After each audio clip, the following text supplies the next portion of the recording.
Hello everybody and welcome to Organian's Puzzle Box. In today's video, I want to show you something that's actually very crucial for your workflow.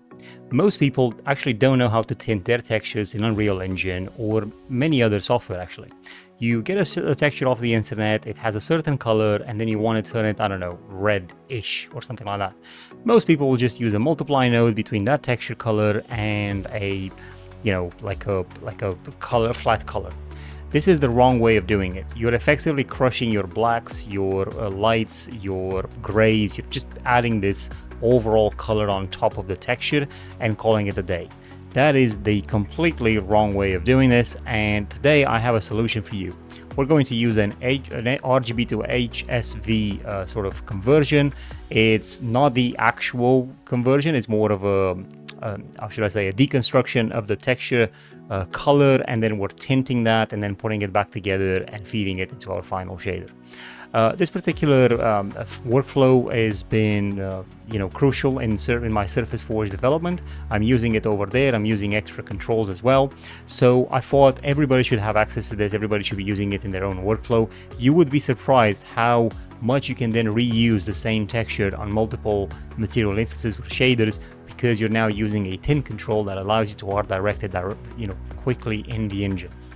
Now, if you are interested in the Surface Forge, you want to give it a go, have a look on my Patreon or Fab or ArtStation or Gumroad.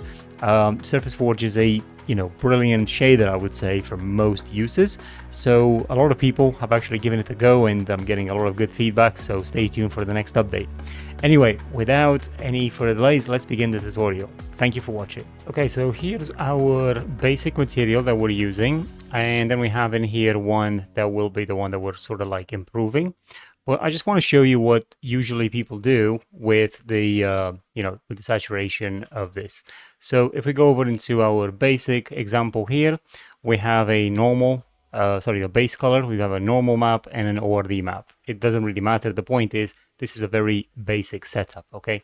So I'm just writing, the base color goes into the texture sample. We've got the tint color, right, that we want to use to tint this base color. And then we have a tint amount that we're not actually using in this setup, but some people might actually use that as well, like a parameter. So what they usually do is they take the texture and they run it through a multiply node with a tint color, and that's it.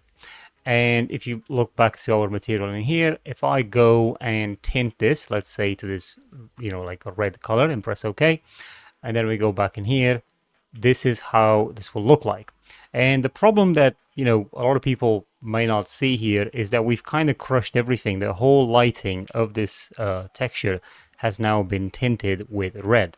And red, I've picked this color particularly because it's quite a strong blend and a strong tint. If we use something maybe like a blue, okay, something like that, and press OK, you'll notice that it's probably not as bad as the red one. You might find this to be useful in many cases, okay? A lot of people, as I said, they do the tint in this particular way.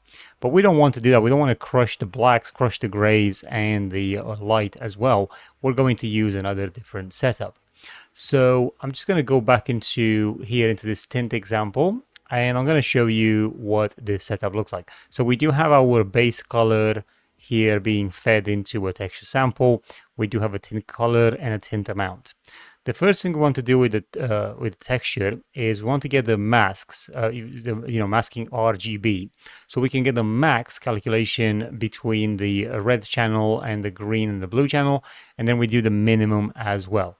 Okay, so this is going to help us. I've actually put a diagram here together in which I want to get the value brightness. Okay, so the V from HSV, right? We want to get the value, and then we're doing the min max saturation, so that we're saturating this between the min divided by the max. Okay, so this matters because we're trying to split color from light, because we want to retint without crushing the texture's lighting, right? We want to tint the actual the pixels that have got colored information, not the light. Then we're going to go on to recoloring that. We're using a tint amount, and then we put these together into a lerp and decide between how much tint we want and how much we want to retain the original color. So the starting color of the texture, which in this case is this sort of like brownish look, this is very important. That is the base you're going to start from. So If that's not a useful color for you, then you want to go and make this, generate this texture with a different color if this is not the base that you want to start from, because tinting it in the way that I'm showing you here will require that this base is kind of the one that you need. And you'll see what I mean when we start doing the setup. Okay, so we put these together, right? And then this is the tint color code. This is what decides how we do the tint in our material. And then this is going to be the final bit that goes into the base color. Okay, so you can see in here that we're running the original texture sample on a lerp, and this lerp is decided by the tint amount, but all of this information is also decided, the actual tint itself comes from a texture sample going through the desaturation node, and we just keep it as a luminance factor of, well, in this particular case, I'm using these values, but you can choose whatever value. If you want to actually change that, be my guest, you can put a sampler in here as well in this fraction if you want to, right? So what you're then doing into this multiply node, you're going to feed this max, right? You're going to put it over here, doesn't really matter where. And then this tint color, right, from here, bear in mind that this is just a color that you're going to use. We're going to put that into this multiply as well. Okay, and then this minimum here, we want to divide the minimum, this is very important, divide the minimum by the maximum, not the other way around. Okay, so this will complete our setup. Now once we press apply, okay, this our base color is now feeding through this particular node. Let's have a look if we take the tint example, this material instance that we've got here, right? And right now it's not doing anything, it's just simply displaying the original color of the texture. But if I go and put the tint, let's say, well, I want to put the tint to the exact same tint of this basic color, right? The one at blue. So I'm going to copy that blue, going to go into the texture material instance of this one, right click and paste. And then I'm going to put the tint amount to 1. And you can kind of see the difference between the two, okay? This is actually tinted the information that's got color, while this is tinted everything, including the grays and the blacks in there, right? And then we actually can push past with this tint amount. As you can see, we can eventually get to the same, well, not the same, but sort of a similar result to this, right? We can also go into the opposite direction, okay? So it doesn't have to, like, you can put 0, but you can put minus 0.5. Oh, sorry, minus 0.5, like that. And obviously what this is going to do, going into the negatives, it's going to take the opposite of this color and add it to our texture. So the more you go, the more the opposite will be added. But if you go to the right, that tint will just be added in. And then if you switch to a red, like that, okay, and we'll just use a value of 1. And we take this exact red, we just copy it, and we'll put it over here and just paste it. Look how bad that looks as opposed to this one. This is an actual useful tint and a useful material, while this one is quite horrible, right? Now if I go back into here and I just increase this tint amount, you'll notice how the tint kind of works, okay? Almost at every stage, it still gives you a workable a point here. But the more you go, the more that color becomes more and more saturated to the point where it just turns into, well, almost like you can see there, right? It's like completely getting crushed. You can obviously change this to whatever you want. This is going to give you a bit of a headache if you're not used to the HSV type of approach. But there is another thing that you can add to the material. So this is actually another important tip that I have for you. We're going to add a color adjustment, and this is the setup over here, okay? So what we're going to do with this, before feeding into the base color what we've done so far, we want to actually feed it into this desaturation node over here. And we're using a color adjustment, you know, sort of vector 4. Well, vector 3, we're not using the alpha. We have the red channel set to saturation. By the way, these are interchangeable. You can use any channel here, but we're using the red channel for saturation, the green channel for brightness, and the blue channel for contrast and gamma. So what we're really doing is we're flipping that saturation. We need to flip this fraction into the saturate node, which goes into, gets multiplied with the brightness, and then we use a power node to set up the contrast and the gamma. Now, if you put this over here into the base color and press apply, And now if we have a look into our example here, nothing's really happening just yet. Let me just bring that material back in. So if you check, we should now have this color adjustment over here, okay?